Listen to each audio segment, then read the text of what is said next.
So this is it. My dream workshop. It's finally done. Well done. Workshop's never done, but well, the main decoration, it's done. We've got the car lift, nice lighting, everything nicely painted. Most of the electrical stuff is already done. There's just a few minor details I have to finish, and then we can really start working here. I have been working last weekend on my friend Daniel's car. We had to replace a wheel bearing. It's a 1 unit on a Mini. Should take an hour, maybe less, maybe a little bit more. It took us 3 to 4 hours to do because everything was rusted and we needed a welder and the blowtorch and everything. But at least like working on the lift inside with heating and everything and music and even a television, that's just the best thing. But I'm rambling. Let's I'll just do a quick tour. There's not much to show, but I'll just do a quick tour, tell you what I have been doing, what I am going to do, and after I show you the stuff, then I'll show you a quick montage. Well, quick, it's a few minutes. It's been 2 weeks of work. So, a quick montage of me putting up the lights. Kind of cool to see everything grow. Here we've got the garage door. Nothing changed with this, but I did clean this side of the garage. It was super dirty. A lot of dust collected on it. It didn't really stand out because it was super even, but like when cleaning, such a big difference. I'll insert a clip of me cleaning it.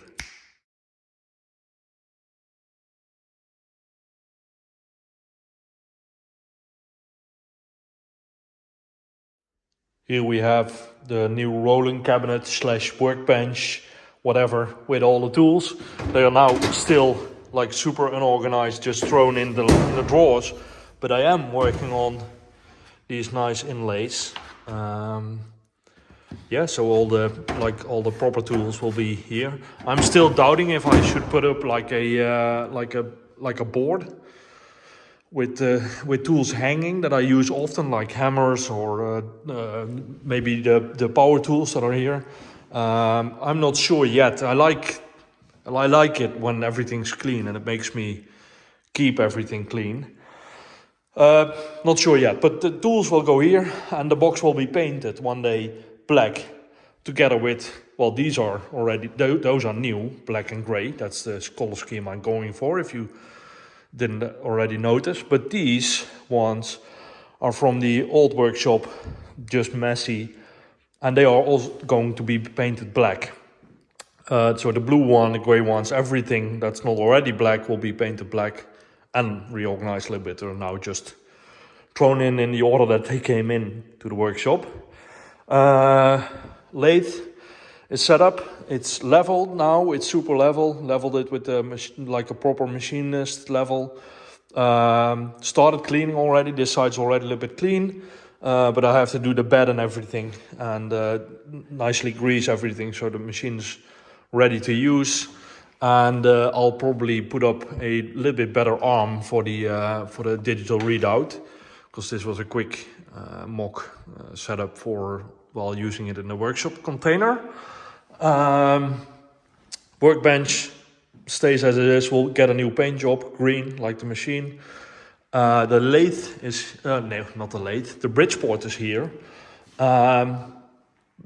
It has to be bolted down, but at least leveled. It's now a little bit wonky since the floor is not level, because there's a drain over there and everything slopes down a little bit. So this will be leveled with shims, and then it's also ready to go and needs a proper cleaning, because as you can see, it's super dirty. It's just been in the workshop container for a year and wasn't even room to properly use it, let alone to keep it up and maintain the machine, well, in a cleaning way. It has been properly oiled and everything, but not properly cleaned. So that's going to be done. Then there is a few new wires put in for the lighting system. They need to be painted, so it all kind of like a little bit disappears in the background. And the logo is also lit up and now connected to a remote control. so it shuts down if I press this button. And there is also speakers and a Bluetooth receiver, which turn on when I press this button, so I can listen to some music. And also there is a television with a Chromecast, of which I need to tidy down the wires, but I just set it up. It works now. There is a Wi-Fi extender here, so I can properly watch all my favorite YouTube channels if I don't do that on the couch in the house. But it's also very nice to have this here, so I can watch tutorials or just explanatory videos on YouTube or somewhere on the internet. So that's it. This is the plans and the update as it is now. So now let's cut to the montage.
A quick review of the light set. Obviously, I can't say anything about the durability of the kit.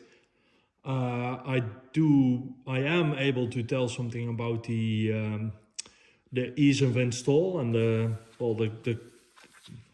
how it feels, the stuff that you get, and what it consists of. So it's quite simple. It's this super thin aluminum body, and then there is a plastic cover that diffuses the light.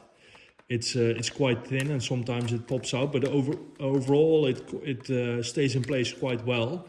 And then there is these end caps, which I can remove to show what's inside. These end caps, they are just the connectors, 2 wires, and if I'm not mistaken, on the other side, I don't think you can see it. No, camera. On the other side there's a probably a resistor or whatever to transform from 220 to I don't know how many volts, less voltage at least. And here is just a simple LED strip. So that's it. It's quite simple stuff. The only thing that I'm a little bit disappointed is a big word, and it's probably the same with all these kits.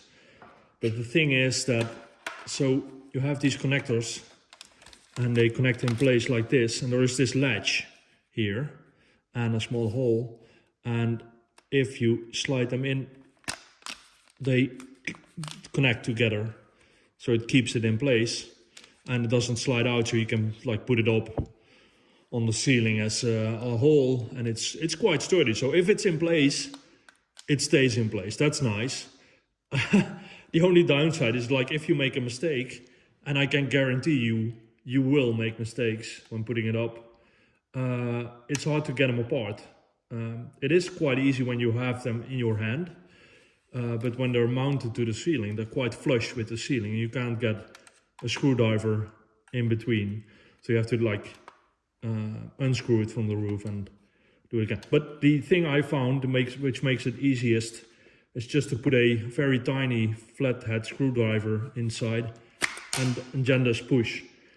Downside is that like if you're working on a stairs on a step ladder, then you have to climb down every time to get your screwdriver, but it's worth the effort. So yeah, and also this hole where the end cap keeps in place, it also latches, so you have to make sure it passes that through too. And I also found that if you slide this in a little bit like this, you can compress the white part, and it is the easiest way to get it in. If you try to do it perpendicular to the connector, then it's quite hard to do. So yeah, make sure. Yeah, and this also happens. So if you pull it out, then you have to push this back. Oh, and here's the transformer thingy. This is the other side. So you can, if this happens, you can just push it back, and yeah, maybe with your nails you can even deform this aluminum. It's super thin. The downside, sometimes if you're not aligning this properly, there is a little bit of a ridge in this connector here, and if this catches on the aluminum part, then it's hard to get it in, and before you know, you've been pushing it too hard, and then it kind of like crumbles, like a crash zone for a car. I don't know how to explain it best, but then you mingle this part of the light, and there is like maybe 2 or 3 on the ceiling now from the 100 plus that I put up that have that. You can't see it, but it's sad, and it's something to take into account when you install this. But overall it's quite simple to install. As you've seen in the time lapse, I'm not stumbling a lot. There's nothing that really takes a lot of time. There's no editing in that, except from just putting all the time lapses together.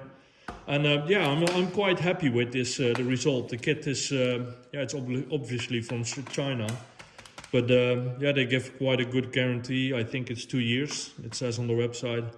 And yeah, overall I'm quite happy. Especially I'm happy with the way everything looks. This just looks great. The amount of light output, it doesn't show on the video, but it's huge. It's like turning on the sun inside. And if I walk outside now, I can't see anything for a few seconds because my eyes get used get used to so much light. Outside it's dark and you don't see shit, so it takes a while to get adapted. But yeah, overall it's super nice to have, and I'm very happy with the result. Also, one thing that might be worth mentioning is that the kit, as mentioned previously in the previous video, but I want to mention it again, the kit I used for the roof is it's two kits from Evon Light combined into one. So the large parameter light is two kits combined. I have some spare ones left still. Those will be in the other workshop, so I'll order some spare parts and make something nice in the smaller workshop for this. But the hexagons are also two kits combined. And what is also important to mention is that there is one power cable for each set. So this part, the back part, and this front part above me are powered by two separate circuits, so to say. And the connectors here, I removed the inside. I can show you on one of the extras I have. If you take out this screw, you can remove the actual brass inner works, so they don't conduct. But then still you do have a connector, but it doesn't connect the actual lights together. If you connect two kits together on one wire, then the current flowing will be too high. And the wires, because they're quite thin, it's all quite minimal. The wires inside are very thin, and they get too hot, and that's just dangerous. And I like to diff dangerous, but not with this stuff. So don't do that.